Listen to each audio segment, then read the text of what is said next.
முன்னாள் முதலமைச்சர் எடப்பாடி பழனிசாமி அவர்களுக்கு பாடம் எடுத்த ஆதவ அர்ஜுனா அவர்கள், முன்னாள் இந்து சமய அறநிலையத்துறை அமைச்சருக்கு பாடம் எடுத்த இந்நாள் இந்து சமய அறநிலையத்துறை அமைச்சர் ரமேஷ் அவர்கள், என்ன நடக்குது சட்டமன்றத்துல? இதுபோக எதிர்கட்சி தலைவரான உதயநிதி ஸ்டாலின் அவர்களுக்கும் ஒரு பயங்கரமான பதிலடிகளை கொடுத்துக்கிட்டு இருக்கு தாவேகா.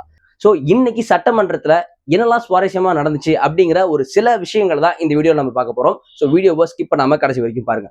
முதல் விஷயம், நேற்று இந்த வீடியோலயே நம்ம சொல்லியிருந்தோம், உதயநிதி ஸ்டாலின் அவர்கள் சட்டசபையில இருந்து வெளியே வந்துட்டு ஆளுநர் உரையின் போது தமிழ்தாய் வாழ்த்து முதல்ல பாடினுச்சு, ஒத்துக்கிறோம், ஆனா தேசிய கீதமையா 2 வாட்டி பாடினுச்சு அப்படின்னு வெளியவே கேட்டிருந்தாரு. பட் இன்னைக்கு அதை சட்டமன்றத்துக்கு உள்ளேயும் கொண்டு வந்து அதை ஒரு கேள்வியாகவும் முன்வைத்தாரு. இன்னைக்கு ஆளுநர் உரையின் மீதான விவாதங்கள், அது குறித்தான கருத்துக்கள் அப்படிங்கிற தலைப்புல தான் இன்னைக்கு சட்டமன்றத்துல உரையாடல்கள் நிகழ்ந்துட்டு இருந்துச்சு. அதன் அடிப்படையில எதிர்கட்சி தலைவர் இந்த கேள்வியை முன்வைத்தார். அது பேசும்போதே சபாநாயகர் ஜேசிடி பிரபாகர் அவர்கள் குறுக்கிட்டு, நமக்கு தேவை, நமக்கு முதன்மையானது தமிழ்தாய் வாழ்த்து பாடப்படணும் அப்படிங்கிறது தான், அது பாடிட்டோம், தேசிய கீதம் 2 வாட்டி பாடுறதுல என்ன தவறு, அதுல ஏன் நீங்க தவறுன்னு நினைக்கிறீங்க அப்படிங்கிற காரணத்தை குறிப்பிட்டு சுட்டி காட்டுங்க அப்படின்னு கேட்கிறாரு.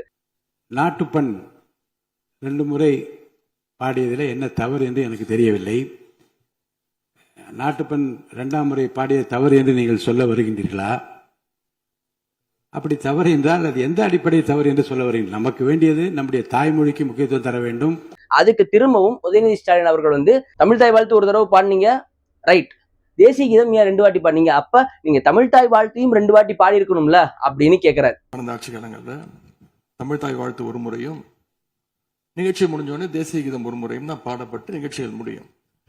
ஆனா இந்த முறை நாங்கள் கேட்பது, ஏன் 2 முறை தேசிய கீதம் பாடப்பட்டது அப்படிங்கிறது மட்டும்தான் எங்களுடைய கேள்வி. அப்படின்னா தமிழ்தாய் 2 வாட்டி தமிழ்தாய் வாழ்த்தையும் 2 முறை நீங்கள் பாட சொல்லி உங்களுடைய ஆளுநர்கிட்ட நீங்க ஒரு கோரிக்கை வச்சிருந்திருக்கலாம். அது இங்க பேசும்போது உறுப்பினர்கள்லாம் ஆளுநர் அவ்வளவு மகிழ்ச்சியாக இருக்கிறாங்கன்னு சொல்லி, ஆளுநரை விட நீங்கெல்லாம் ரொம்ப மகிழ்ச்சியா இருக்கிறீங்க.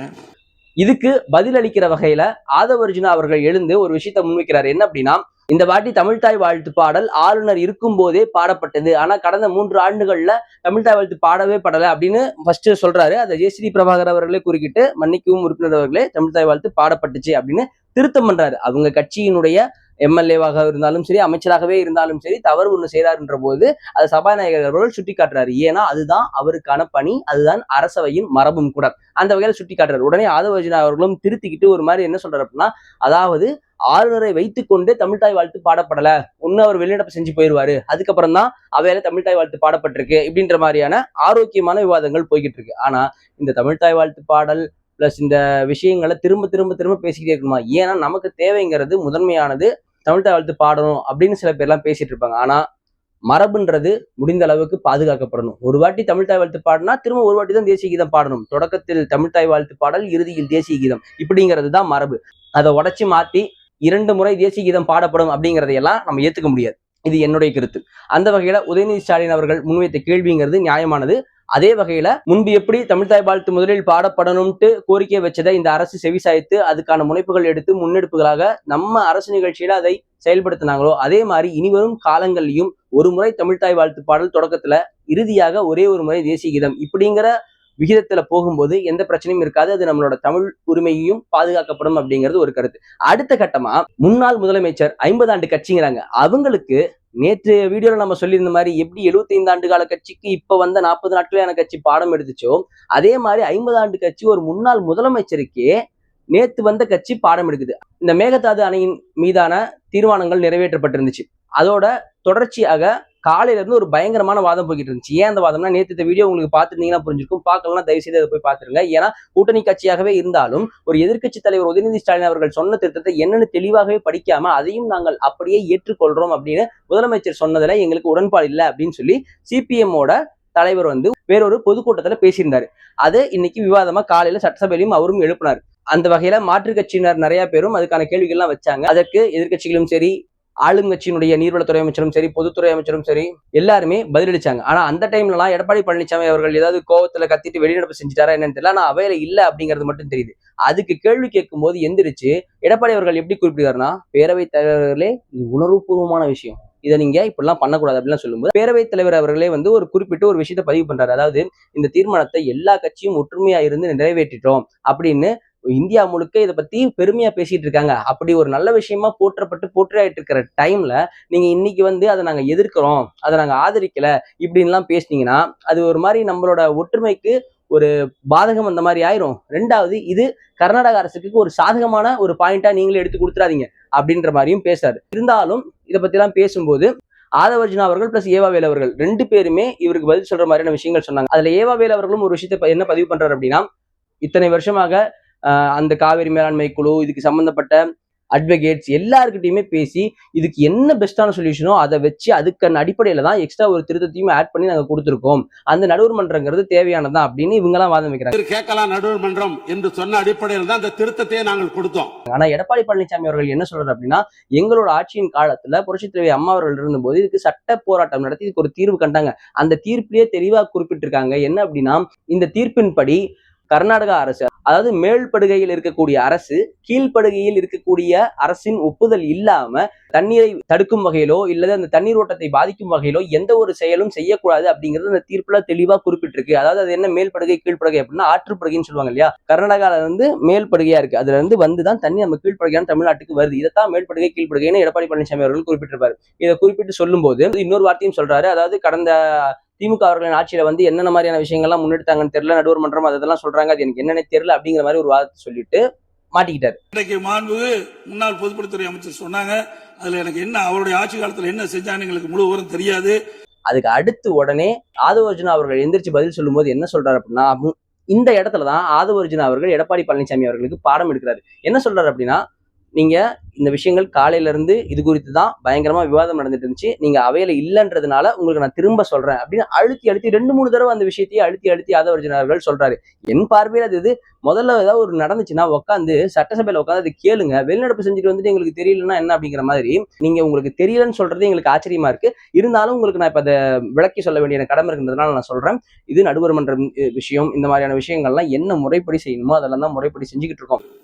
இதுதான் மூத்த உறுப்பினர் அவையை புறக்கணித்து வெளியில் சொல்லும் பொழுது பாட்டாளி மக்கள் கட்சியுடைய உறுப்பினர்களும் சரி, இந்திய கம்யூனிஸ்ட் கட்சியுடைய உறுப்பினர்களும் நீங்கள் எழுப்பிய கேள்வியை எல்லா கேள்விகளுக்கும் நாங்கள் பதிலளித்தோம் அப்படிங்கிறாங்க. இதை பத்தி நம்ம டீட்டெயிலா சொன்னா இதுக்குன்னே தனியா ஒரு வீடியோ போடணும். இந்த டாபிக்கை பத்தி என்னன்றது நீங்க டீட்டெயிலா தெரிஞ்சுக்கணும்னு நினைக்கிறீங்கன்னா, இதை பத்தி உங்களுக்கு வீடியோ வேணும்னா கமெண்ட் செக்ஷன்ல இதை பத்தி வீடியோ போடுங்கன்னு சொல்லுங்க. நான் அதுக்குன்னு தனியாகவே உங்களுக்காக ஒரு வீடியோ மேக் பண்ணி போடுறேன். இப்ப இந்த சட்டமன்ற விவாதத்துக்குள்ள வந்துருவோம். இப்ப ஆதவர்ஜுனா அவர்கள் திரும்ப தெளிவா சொல்றாரு, நீங்க சட்டசபையில இல்லாம வெளியே போயிட்டதுனால திரும்ப உங்களுக்கு நான் சொல்றேன், அப்பயும் அழுத்தி 2-3 டைம் நான் முன்னே சொன்ன மாதிரி சொல்லிட்டாரு. 2026 மார்ச் மாதம் திராவிட முன்னேற்ற கழக அரசு இதற்கு எதிராக மத்திய நீர்வள ஆணையத்திடம் குரல் கொடுக்குறாங்க.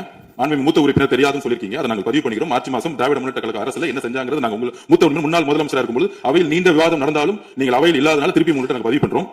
அந்த டைம்ல அவரும் ஒரு விஷயத்த முன்னெடுக்கிறாரு. இப்போ நாம இந்த விஷயத்த ஒரு மனதாக தீர்மானமா நிறைவேற்றி முடிச்சிட்டோம், இதுல வந்து இப்ப நாங்க எதிர்க்கிறோம், அதை ஏற்கலன்னு சொல்றாதீங்கன்னு சொல்றாரு. திரும்ப ஏவாவேல் அவர்கள் எந்திரிச்சு, அப்படி உங்களுக்கு இதுல மீறியும் ஏதாவது பிரச்சனை இருக்கு அப்படின்னா, இப்ப நீங்க நம்ம தலைமைச் செயலகத்துல தான் இருக்கீங்க, போங்க, அமைச்சர் அலுவலகம் இருக்கு, நீர்வளத்துறை அமைச்சரோட அலுவலகம் இருக்கு, இல்ல இதுக்கான அதிகாரிகள் இருக்காங்க, அவங்க கிட்ட போய் உங்களோட பிரச்சனை என்னன்றதை முறையிடுங்க. ஒரு மனதாக நிறைவேற்றப்பட்ட தீர்மானத்துல குறுக்க எதையாவது பேசி திரும்ப நம்மளோட ஒற்றுமையா இருக்கும்ன்ற எண்ணத்தை உடைச்சிடாதீங்க, அது பக்கத்து மாநிலங்களுக்கு சாதகமா போயிடும் அப்படிங்கிறதையும் பதிவு பண்றாங்க. இதுல ஏதாவது பிரச்சனை இருக்கும் என்று சொன்னால், இப்ப அரசியல இருக்கிறவர்கள் அவர்கள் உயர் நீதிமன்ற நீதிபதிகள் அழைத்து இது பேசி நான் கொடுத்த திருத்தம் முறையாக தான் இருக்கிறதா என்பதெல்லாம் பார்த்து கூட அது முடிவு செய்யலாம். உங்களோட அறையில கூட முடிவு செய்யலாம், அல்லது முதலமைச்சருடைய அறையிலே முடிவு செய்யலாம், அல்லது நீர்வளத்துறை அமைச்சருடைய அறையிலும் இதை பற்றி பேசி முடிவெடுக்கலாம். ஆனால் மாமன்றத்தில் இப்படி விவாதம் செய்வதன் மூலமாக ஒற்றுமை என்ற நிலைமை ஏற்பட்டுவிடும். இந்த 2 சம்பவம் தான் ஒரு சம்பவம் பார்த்தா, அடுத்து சும்மா இருக்கிறவனை சொரிஞ்சுட்ட கதையா எதிர்க்கட்சி தலைவரான உதயநிதி ஸ்டாலின் அவர்கள் வந்து ஆளுநர் உரையில வந்து கோயில் சொத்துக்கள் அனைத்தும் கோயிலுக்கே தான் சொந்தம் அப்படின்னு ஒரு விஷயத்த சொல்லியிருக்கீங்க. அப்படின்னா கோயில்கள் மூலியமா, அந்த கோயில் வருவாயின் மூலியமாக நடத்தக்கூடிய பள்ளி, கல்லூரிகள், மருத்துவங்கள் அதில் எல்லாமே நீங்க மூட போறீங்களா அப்படின்னு கேட்கிறாங்க. ஆனா அதுக்கு உடனே இப்ப இருக்கக்கூடிய இந்து சமய அறநிலைத்துறை அமைச்சர் ரமேஷ் அவர்கள் எந்திரிச்சு ஒரு டீட்டெயிலான ஒரு எக்ஸ்பிளனேஷன் ஒன்று கொடுக்குறாரு. என்ன சொல்றாரு அப்படின்னா, அதாவது கோயில் சொத்துக்கள் அனைத்தும் கோயிலுக்கும் பக்தர்களுக்குமே பயன்படுத்தப்படும் தான் நாங்க சொல்லியிருக்கோம். இந்த கோயில் மருத்துவம் இதெல்லாம் நாங்க நிறுத்துறோம்னு சொல்லல, ஏன் இப்ப கூட கட்டுமான பொருட்கள் கமர்ஷியலா செஞ்சுக்கிட்டு இருந்த சில விஷயங்கள், கல்யாண மண்டபம் அந்த மாதிரி விஷயங்கள் எல்லாம் நாங்க நிறுத்தி இருக்கிறோம் அப்படின்னா, சில கோயில்கள் சில இடங்கள்ல எல்லாம் பக்தர்களுக்கு தேவையான அடிப்படை வசதிகள் கூட இல்லாம இருக்கு. அந்த இடத்துல போயிட்டு வெறும் வணிக நோக்கத்தோடு மட்டும் கல்யாண மண்டபம், காம்ப்ளெக்ஸ் இப்படி எல்லாம் கட்டி அது மூலியமா வருவாய் ஈட்டுறது மட்டுமே கடந்த ஆட்சியில ஒரு முதன்மையான குறிக்கோளா வச்சு செயல்பட்டு இருந்திருக்கீங்க அப்படின்னு சொல்லிட்டு ஒரு எடுத்துக்காட்டுக்கு குன்னூர்ல ஒரு கோயில் இருக்கு. அந்த சுற்றுவட்டார பகுதியில ஒரு 10 கோயில் இருக்குன்னு வச்சுக்கோங்களேன். அங்க எல்லாத்துக்கும் சேர்த்து மொத்தமாவே 500 காருக்கு மேல வராது. ஆனா அந்த இடத்துல கோயில் வருவாயில இருந்து 10 கோடி ரூபாய்க்கு மல்டி லெவல் கார் பார்க்கிங் கட்டுறதுக்கான ஒரு முன்னெடுப்புகள் நீங்க எடுத்திருக்கீங்க. அது எதுக்கு? ஆனா அதே அந்த குன்னூர் கோயிலுக்கு போய் பாத்தீங்கன்னா ஒரு அடிப்படை டாய்லெட் வசதி இல்ல, ஒரு பேசிக் பக்தர்களுக்கு தேவையான ஒரு அடிப்படை வசதிகள் கூட இல்லாம இருக்கு.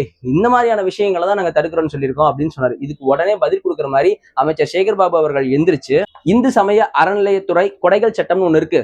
அதுல விதி எண் 69 கீழே 36 பிரிவுகள் இருக்கு. அந்த 36 பிரிவுகளுக்கு உட்பட்டு என்னென்னலாம் செய்ய முடியுமோ அதை தான் செஞ்சிருக்கு. இப்ப அமைச்சர் அவர்கள் ஏதோ நாங்க புதுசா செஞ்சிட்ட மாதிரி சொல்லிக்கிட்டு இருக்காரு. இப்ப உங்களுக்கு எந்தெந்த அதிகாரிகள்லாம் அறிவுரை சொல்றாங்களோ அதே அதிகாரிகள் தான் எங்களுக்கு அப்பவும் கூடவே இருந்து இந்த திட்டங்களுக்கெல்லாம் ஒப்புதல் கொடுத்தாங்க இப்படின்லாம் ஒரு பதிலடி கொடுத்தாரு. இது கொடுத்தது மட்டும் இல்லாம இதுக்கு அடுத்து அமைச்சர் கொடுக்கக்கூடிய பதிலுக்கும் நான் விளக்கம் தரத்துக்கான எனக்கு நேரம் நீங்க கொடுக்கணும் அப்படின்னு சொல்லிட்டு உட்கார்றாரு. ஆனா அமைச்சர் ரமேஷ் அவர்கள் எழுந்து திரும்ப ஷார்ட்டா, நான் திரும்பவும் சொன்னதுதான், அங்க அந்த இடத்துல 10 கோடி ரூபாய்க்கான மல்டி லெவல் கார் பார்க்கிங் தேவையில்லை. இது ஒரு எக்ஸாம்பிள் தான். இந்த மாதிரி தேவையில்லாத விஷயங்களை மட்டும்தான் நிறுத்தணும்னு சொல்லியிருக்கோம். அதுவும் இல்லாம அந்த ஆளுநர் உரையோட இறுதியில நீங்க ஒரு வரியை படிச்சிருந்தீங்கன்னா உங்களுக்கு இன்னும் கிளியரா தெரியும். அதாவது இந்த கோயில் வருவாயின் மூலியமாக வரக்கூடிய நிதியை வேறு மாற்று வழிகள்ல மக்களுக்காக மட்டுமே பயன்படுத்தப்படும், அதாவது பக்தர்களுக்காக மட்டுமே பயன்படுத்தப்படும்ங்கிறத நாங்க அழுத்தம் திருத்தமா சொல்லியிருக்கிறோம் அப்படிங்கிறத இப்ப இதுக்கு அடுத்து சேகர்பாபு அவர்கள் பதில் சொல்லணும்னு முயற்சி பண்றாரு. ஆனா அவைத்தலைவர், அதாவது பேரவைத் தலைவர் ஜேசிடி பிரபாகர் அவர்கள் என்ன சொல்லிட்டாரு அப்படின்னா, இவ்வளவுதான், இதுல விஷயம் ஒண்ணும் இல்ல, 10 கோடிக்கு நீங்க ஒரு விளக்கம் கொடுத்துட்டீங்க, அதுக்கு ஒரு பதில் சொல்லிட்டாரு, நீங்க அது தேவையில்லாம கட்டிருக்கீங்கன்றதா விஷயம், இதுக்கு மேல நீங்க பதில் சொல்றதுக்குலாம் ஒண்ணு இல்ல, திரும்ப திரும்ப இப்படியே கொடுத்துட்டு இருந்தா நேரம் பத்தாது அப்படின்ட்டு எதிர்க்கட்சி தலைவர் நீங்க பதில் சொல்லுங்க,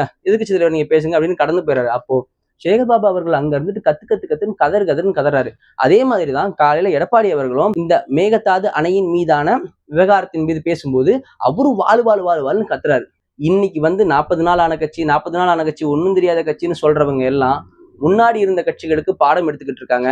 ஆனா இன்னைக்கு நடந்த இந்த விஷயத்துல உதயநிதி ஸ்டாலின் அவர்கள் ஒரு சின்ன விஷயத்துல ஸ்கோர் செஞ்சிருக்காரு. ஏன்னா அவர் கேட்டது நியாயம். 2 வாட்டி நீங்க ஏன் தேசிய கீதம் பாடுறீங்க, இது மரபு மாறினது, இதை திருத்திக்கணும் அப்படின்னு சொல்லியிருக்காங்க.